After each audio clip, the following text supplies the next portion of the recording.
Hey guys, and welcome back to this channel. In this video I'll be showing you guys how you can stabilize your videos on CapCut PC.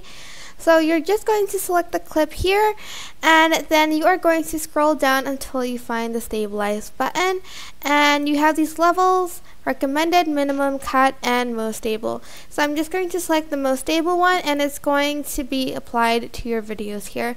It takes quite some time to process because the video isn't short. The shorter the video, the quicker the stabilizing process will be. But yeah, that is pretty much it. I hope this tutorial was helpful for you guys.